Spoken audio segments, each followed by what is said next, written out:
Joyride 1957, Chapter 32B. James reached Bismarck, North Dakota by noon and drove across the huge bridge that connected it with Mandan across the Missouri River. James' next stop was to be Mandan. He was aware of the Mandan Indians, a portion of which were white-skinned and Caucasian in appearance.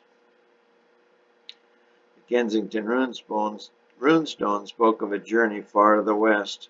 There was speculation in some academic circles that these white Mandan Indians may have been offspring from the Kensington Scandinavian Party. He wanted to visit some of them if he could. In addition, there was a historical account of another runestone, the Verendre runestone, discovered in 1730. La Vérendre was a French explorer and found the stone along the banks of the Missouri River near Minot, North Dakota, some 80 miles north of Bismarck. The stone was about a foot long and contained some undecipherable markings. It had been sent to Quebec and then on to Rouen, France, some 80 miles northwest of Paris and 20 miles from Le Havre, a port in the English Channel. There it lay until World War II. After the assault on Normandy on D-Day, June 6, 1944, James continued with his unit to fight eastward through northern France. Rouen was bombed repeatedly and nearly 50% of the city was destroyed. The ruined cathedral was also damaged. The fight for northern France continued for several months until in early August a breakout from the beaches was launched. There were 5 beaches attacked on D-Day. From west to east they were Utah and Omaha, which were attacked by the U.S. forces. Gold in the center and Sword to the far east were attacked by the British forces. Juneau, between Gold and Sword, was attacked by Canadian forces. On August 30, 1944, the city of Rouen was liberated by Canadian forces. After the liberation of France during a weekend lull, James snuck up to Rouen to look for the Verendre ruin. He scoured the cathedral, which had been bombed, and also the surrounding area, but alas, he found no trace of the tablet. He did manage to find a local priest who thought there may have been such a tablet. When James asked him where it might have been kept, the man pointed to the piles of rubble surrounding his church. James was allowed to go into the basement, but neither he nor the priest was able to find any ruined tablet. As James left the town that day, he took another few minutes to visit the place where Joan of Arc was executed. It was a couple miles west of the Rouen Cathedral and was marked by a small sign and a cross. He stood for a long time staring at that cross and the surrounding devastation. "Why is there always war?" he said aloud. He then turned to walk back to the Rouen Cathedral. As he did so, he tripped on something on the ground. He stared down and saw a slightly raised stone laying in the same garden where Joan of Arc's marker was. On closer inspection, he saw that it was rectangular and the stone about a foot long and 8 inches wide. He noticed some markings on it and realized they were runes. He had no pencil or paper with him, so he set about memorizing those markings. He then tried to dislodge the stone, but soon realized it had been set in cement and would not budge. Once he returned to his base to the south, he wrote down what he could remember. That evening he translated it. James looked up the Mandan Indian chief and viewed some of the Mandan Indian mounds in Bismarck, and then a sweat lodge located in Newtown, North Dakota. It was on the west shore of the Missouri River. The Garrison Dam was built in 1951 north of Bismarck and Mandan, North Dakota. The two towns were across the Missouri River from each other. Bismarck was by far the larger town. The dam flooded much of Mandan Indian land, and to compensate the Indian tribe, the government built them a new town called Newtown, about 100 miles northwest of Mandan on the newly created Garrison Reservoir. The chief invited James to join him for a session in the sweat lodge. James listened intently to the chief's story.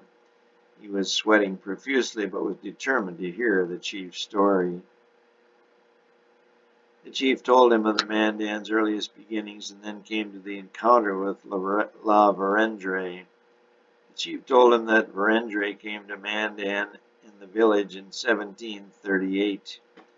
chief said there were at that time 9 villages in the area with a population of 15,000 Mandan Indians. The chief said a sacred stone was traded to La Verendre for 100 rifles. He said that further trading continued for many years. The smallpox epidemic broke out in Mexico City about 1780, and within a year hit the Mandans. Over half their population was wiped out, an event which the chief said his people never recovered from. Chief, were your people then aware of the Pacific Ocean? James was sweating profusely and was getting dizzy. To his surprise, he had no headache. Pacific? Sure. They always knew about it. Before Lewis and Clark and La Verendre, James pressed. Sure. Trading went on for centuries, millenniums, between the Mandans and the western tribes. Everyone knew everyone. Indians were all one big happy family from Alaska to Argentina. James sat back, not believing what he was hearing. You mean, son, America. Communication was different than it is today. Why, the Salish were some of our biggest traders. Where were they located?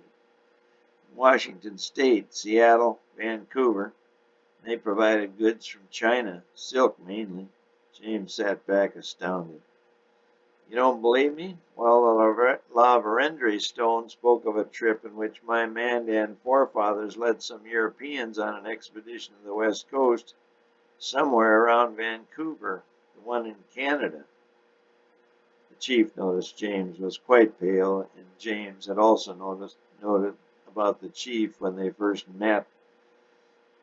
We better get you out of here. I don't want a murder on my hands. The chief helped James from the lodge. James still had no headache. James then had lunch with the chief, a buffalo burger and fries. The burger was chewy, but had a great wild taste. James thanked the chief profusely as he finished his Coca-Cola. His headache was now returning. He went to his car and drove down along the east bank of the Missouri River back to Bismarck. Chrysler's engine began pinging a bit. James surmised the Texaco attendant had put regular gas in the tank, despite James' request that he wanted Ethel.